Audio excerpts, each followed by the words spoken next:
Hello, nerds, and welcome. This is going to be a wrestling only exclusive, I guess, on this one is what we'll call it. We're going to be talking about my predictions for the Elimination Chamber pay per view coming from Perth, Australia. And let me just say, if you guys are planning on watching it, you are going to have to be up very early. It is starting at 5:30 a.m. Eastern Time. Obviously, if you have a subscription to Peacock, you'll be able to watch it again later because they post it after it's completed. They'll pull it down for a little while and then repost it so you can go back and watch it later. I plan on watching it live, so I'm going to be up at 4:30 in the morning. Go me. At least you start your day right. Yeah, I just started my day off with the pay-per-view, so I will be up very, very early on a Saturday to get this pay-per-view under my belt. Narrow match card, as in not a lot of matches, so I'm expecting these to go for a considerable amount of time, barring maybe one match. So, Eric, have you looked at the match card? Oh yeah, I'm very, very intrigued. It's gonna be good. I'm curious what they're gonna do with some of it. I was surprised there's only the Women's World Championship that's on it, no men's. So that's because the Royal Rumble has picked its winners. This is basically to get you a spot. The Elimination Chamber is to get you the second spot at WrestleMania. Since they have a title per show, obviously they need to have two challengers. Royal Rumble gets to pick. Whoever they don't pick is going to be the contestant for Elimination Chamber. So it's basically second chance opportunity for a lot of folk that either didn't make it in the Royal Rumble or didn't get a title opportunity. So there's some interesting names too. Yeah, I mean, my Especially boy LA with Knight's men's. going to be there, so I mean, I'm pulling for you, buddy. I don't think you're going to win it. Oh, Sorry. really? No, I don't think they're not pulling the trigger on LA Knight with a belt until WrestleMania, and I think he's going to pull it off Logan Paul. Oh, yeah. Didn't Yeah. they have a little bit of a scuffle? They've had a couple of heated exchanges, and Yeah. honestly, LA Knight has cut some absolute fire promos against Logan Paul in the past. Probably one of my favorite LA Knight promos of all time was the one where he was like, he was flaming everybody in the ring, and he was like, I see Ricochet, I see so-and-so, I see two people about as useful as basketball cleats, and then I see a man who calls himself a megastar and makes YouTube videos for 14-year-old little girls. No. But Logan, don't worry. I drew you a map. If you follow this, you'll find where you can stick every single one of those bottles of Prime. And like I said, just an absolute fire promo, man. I hope he wrote that himself. If not, whoever did the writing for it just absolutely crushed Logan Paul with it.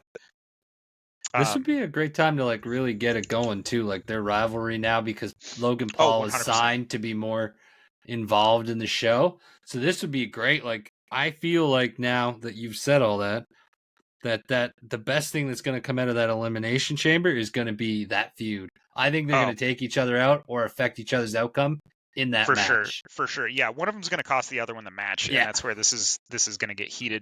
A lot of big names in the men's chamber, but let's not start with that one. We're going to save that one for last because it has the biggest consequences, mostly because I feel like a lot of big feuds have a potential of happening for that match. Let's start off with obviously the easiest one. It's not going to be first on the match card. It's probably going to be somewhere in the middle, but that's Rhea Ripley versus Nia Jax. Rhea Ripley wins. She defends her title against whoever wins the women's Elimination Chamber match at WrestleMania. Nia Jax doesn't need the title to be big and imposing. She's literally like the last hurdle on Rhea's way to WrestleMania. It doesn't make sense to pull the belt off of her and give it to someone like Nia. Yeah, I don't see it. It doesn't make any sense to me. Yeah, I gotta say, Muscle Mommy keeps the belt. Go Rhea Ripley. I think it'll be a good fight, though. I think it's gonna be drawn out, of course. Yeah, it's gonna be long. I think honestly that's gonna be I don't even think it's gonna be long. I think that's gonna be the shortest match on the card. No, time-wise, that's gonna be the shortest match, hands down. Jax does not have the stamina to perform long-term matches. She needs a lot of rest spots. Okay. Mostly because she's getting up there in age as far as female professional wrestlers go. She's not the youngest, and she's not the most consistent worker. She's pretty clunky. And so in the same way that Goldberg was really clunky and some of those other powerhouse guys, you've got him for about 10 minutes, and you have a 10-minute window for gold. And then as soon as that clock hits 10:01, it's a shambles. You look at every Goldberg match that went over 10 minutes, and they're garbage. Like, he did so bad. He got winded so fast. He's messing up jackhammers. He's messing up power bombs. He was messing up headlocks. Like, Nia Jax kind of in the same vein. She's big. She's imposing. She has a history of being that big bruiser in the women's division, but she just doesn't have the legs to go for a 20-minute match. So this is definitely going to be sub 10-minute. Calling it here. I guarantee you this match from bell to bell is going to cap out at like probably 9 minutes. Oh, and none of this is betting advice, folks. So please don't bet and then blame us. This is all just us. Yeah, I just want to say any betting that you do is going to be at your own risk. Don't take my word as gold. These are just my predictions.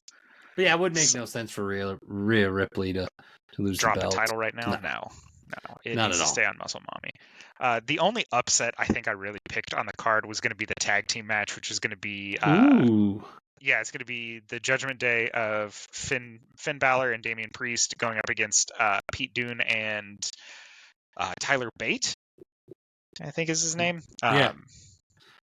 I think that's going to be the upset for the card. Really? Yeah, I'm picking it just because I always feel like I need to have like an upset. And all the other matches I feel like have a shoe-in winner. Wow, I did not see that because I'm going with all the stereotypical like picks. Like if I was like, I can't see a belt. Like I know it would be a huge thing, like and a lot of great ratings in regards to those two. Anytime a belt changes hands is big for like any event. Yeah, you also especially today. Like you they also don't give do the option much. to trade going into WrestleMania, which is also a thing that I think can happen. Is that they get the better of the Judgment Day. The Judgment Day then rallies and takes the belts back at WrestleMania, because it's a 2-night event, man. They're going to have every match possible. Yeah, just because that's the nature of the game for WrestleMania.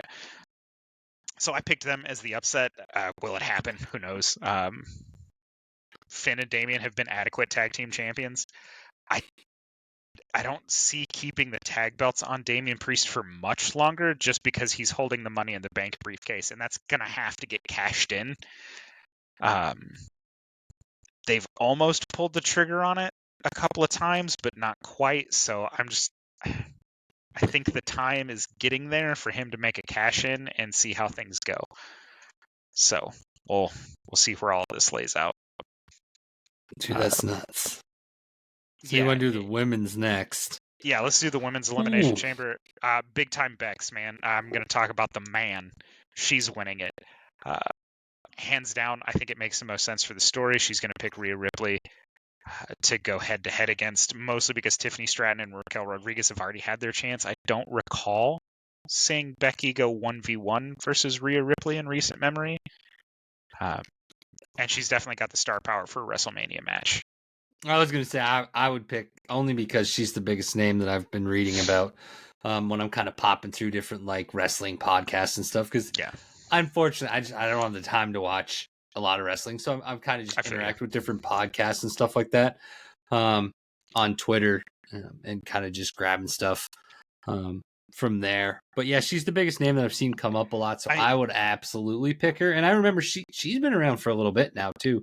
I think there's four former women's champions in that match already, with Becky Lynch, Liv Morgan, Bianca Belair, and Naomi. All of them have been women's champion at one point or another. I think Naomi's a 2-time champion. Becky, I think, is a 3 or 4-time champion. Bianca Belair is a 3 or 4-time champion. Liv Morgan's held the belt once. Both Tiffany Stratton and Raquel Rodriguez were NXT Women's Champions. All of them have established careers in WWE at this point. We've seen Raquel Rodriguez go against Rhea Ripley. I think we've seen Tiffany Stratton go up against her as well. I think the only person on that list that would make sense is going to be Big Time Bex. We'll see, right? There's always that aspect of unpredictability, but the winner that makes sense to me is going to be Becky Lynch. There's a storyline built in there already with her and Rhea Ripley having kind of some heated exchanges. I would see a good feud come up between Liv Morgan and Bianca Belair. I think that would be a solid rivalry to come out of this one, and I would love to see a Tiffany Stratton versus Raquel Rodriguez feud happen.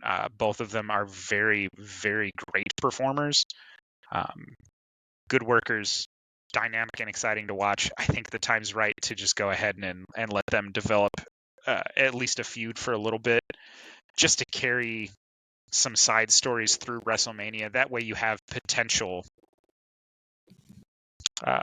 number one contenders for after, the show of shows.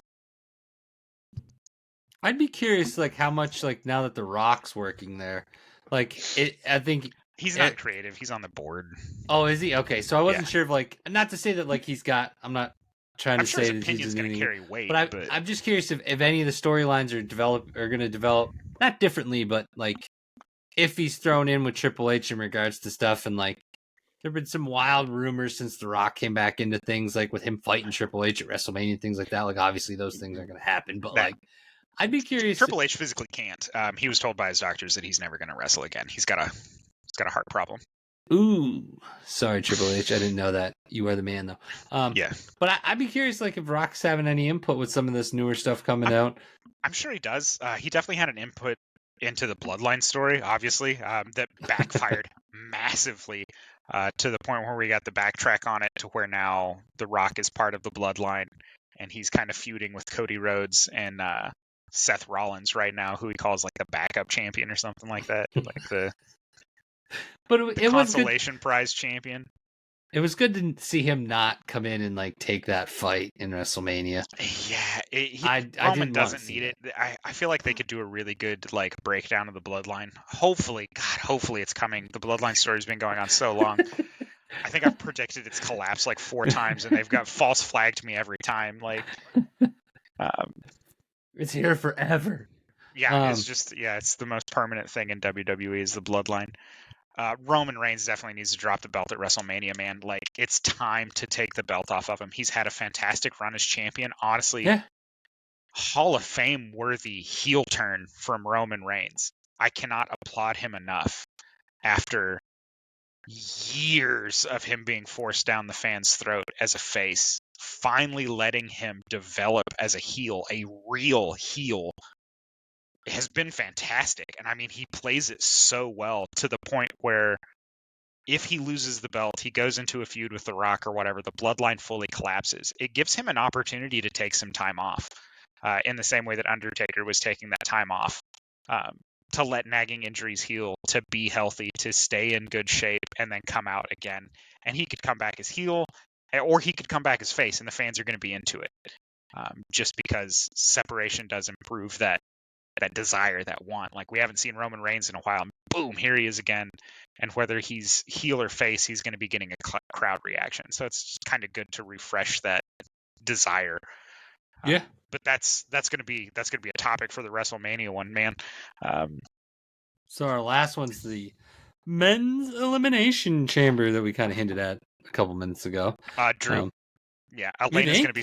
Oh, yeah, hands down. Elena's going to be super happy to hear my prediction on that one, but I think Drew McIntyre's winning the whole thing, man. Easy.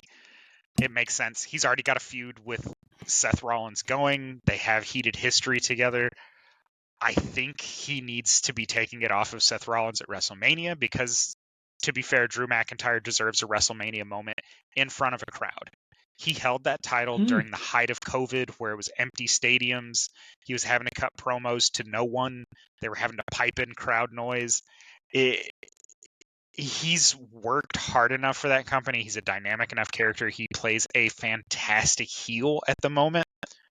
I think it makes sense to give the belt to him. Again, Rollins can work on healing some of those nagging injuries because he's got a shoulder problem right now. He's having issues with his knees. He's having issues with the ankle. It's time to give him some, because he's been a workhorse. I mean, Seth Rollins has been there day in, day out. Did you see he recently did a little bit of an interview in regards to like MMA and WWE superstars that I found rather interesting, like stamina and stuff wise that he was talking about. I like him. I think he's a great face for WWE. And he's controversial without like being controversial. I want to make this clear because sometimes when you call someone controversial nowadays, it gets blown out of proportion. But like he expresses his ideas and his personal thoughts and I like it. Like he doesn't skirt around the edge of the topic. No, he jumps. He's a really straightforward dude, Yeah. and WWE finally utilizing him to hit the height of his abilities. I feel I would like again to see him get some time, well-deserved time off, I might add, to kind of heal some of those nagging injuries, to go be a dad. He and Becky Lynch have a child together, so I mean, get some time off, go be a dad, do cool dad stuff. And then let her be the champion for the Yeah, women's. let her run as women's champion for a little while. He can kind of take one of those either not mid card, but like more background roles as far as the main event card goes, or even just take some time off to heal an injury. He definitely deserves it. Like I said, absolute workhorse for WWE. Like the guy's been there day in, day out.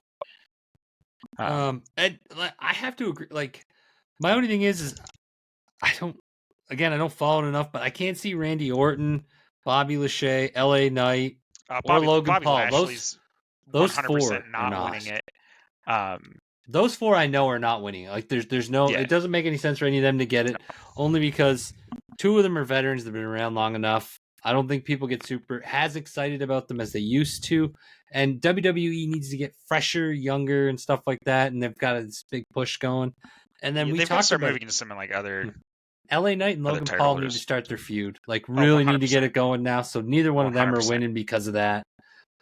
To me, it would make no sense. I think that's the built-in for the WrestleMania story. Is going to be LA Knight versus Logan Paul, which is going to be great. I mean, Logan Paul, fantastic performer. As much as it pains me to frickin' say it, I hate part-timers, and so if he's going to come in here full-time, he's going to have to lose gracefully like a full-timer. So I think pulling the belt off of him and putting it on Knight is a good opportunity to give Knight some gold around his waist, see how he handles being a champion, which I think he'll handle it fantastically. Yeah. I mean, I'm a big LA Knight fan, to the point where I've started watching some of his earlier stuff when he was in like TNA and or Impact, I should say, and some of the other promotions he's worked for.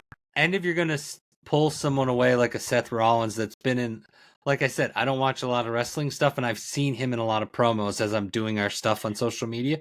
So like if you're gonna get rid of a Seth Rollins, it would be really good to get a LA Knight in there who's also going to do similar stuff with a little bit more excitement to it and things like that, and a little more youngishness. Not to say that Logan Paul can't, but Logan Paul still has to do his unplugged and all that other stuff too. So he wouldn't. Logan I don't Paul think he'd be definitely focused. he has a lot of other engagements that he's going to be sticking on with. I think it makes sense to put it on LA Knight. You were saying on younger talent, he is definitely he's not even a newer talent for WWE because he's worked for the company a handful of times. He's actually on the older side of the roster. He's in his 40s, I believe. Well, I just mean like he brings like a younger, like he acts and carries himself like he's a lot younger than he is. It's fresher than what we've seen, because we've seen Seth freaking Rollins, we've seen Monday Night Rollins, we've seen the Architect, all these personas from Seth Rollins, because he's been there constantly, and bless him, he reworks himself really well into new characters. But yeah, I think it's time to give him a little break. I think a workhorse champion like LA Knight day in day out on a show would be great. The fans are still absolutely behind him. He's carried his momentum for a year. I think now's the time really to pull the trigger on him. Honestly, I think they're a little behind on pulling the trigger on him. But as far as anybody else in that match, Drew McIntyre is going to win. I would be willing to eat my hat if he does not. It's just him or Kevin Owens, and I'm pretty sure I haven't really been hearing anything on social media. I find that WWE has a habit of like you'll see them a lot more on social media, like a build up and things like that, which is smart. And I haven't seen much about Kevin Owens in a while. KO had a feud with Logan Paul, which peaked at Royal Rumble with his loss to Logan Paul, using the brass knucks on him. Got Logan Paul with a little taste of his own medicine. But yeah, KO's not going to win it. I think he's got a couple of nagging injuries that need to heal as well, so they're probably going to pull him back. I'm pretty sure he has a broken hand, if I remember correctly. Bobby Lashley just doesn't have the crowd support to be a champion. He's not going to win. He's in there to be big and imposing. He's going to have a big man moment versus Drew. To quote the great Big E, big meaty men slapping meat. is what that's for. Not to take anything away from Bobby Lashley. He's been a fantastic performer. Yeah, for sure. Super athlete. That guy has stayed jacked and like just ripped out of his mind longer than any other professional wrestler I think I've ever seen. It's absurd how well he's stayed in shape. Randy Orton doesn't need it. Honestly, you could put him in a feud with Drew McIntyre after WrestleMania. I think that's a pretty easy shoe-in for a quick, one-off feud. Maybe even have him trade the title back and forth because, again, both of them fantastic champions. Randy Orton is really well loved by the crowd right now. But we'll see where he takes it. He does have lots of long-standing beef with a lot of people on the WWE roster, so he could drop into a feud with anyone, really. So we'll see where that goes. But yeah, the easy pick is Drew. So yeah, like I said, I have to agree. Even not like watching, like me just following social media, I can't see the other ones because if Triple H is smarter than me, so if I see the correlation with some of them, I'm definitely sure he has. Like the LA Knight Logan Paul, I think is going to be huge. I would love that to be a feud. I don't even know if the belt will switch at WrestleMania. They might have the feud go on longer than that. Like who knows? Like maybe the belt switches a couple times between the two. Who knows what'll happen? I think it'll be exciting because they're both such personalities. Yeah, I think this WrestleMania is going to have a lot of title switches. I mean, I hope so. I think it'd be great. It'd be interesting to see.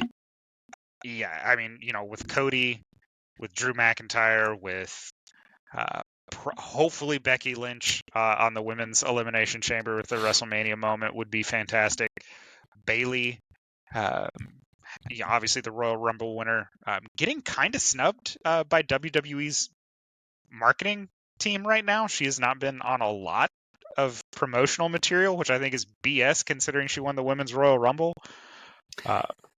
She injured or something? Possibly. Who knows? No, Bayley? No, she's fine. Oh. Yeah. So we'll see. On the outs, hopefully, hopefully she starts getting the love and respect she deserves from the media team at WWE. But yeah, I think that's it. So if you want to go over the recap one more time, I've got Becky Lynch with the Women's Elimination Chamber. I've got Pete Dunne and Tyler Bate with the upset over the Judgment Day.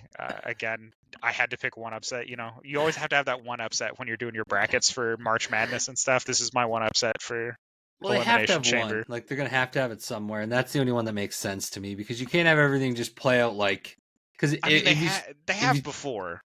But it's not good though. Like it never does well. Like if it plays out exactly how it's supposed to, like it just doesn't draw the interest as much. And it's coming up to WrestleMania. You're gonna want like if you throw a zinger here, like oh my god, what are they gonna do at WrestleMania?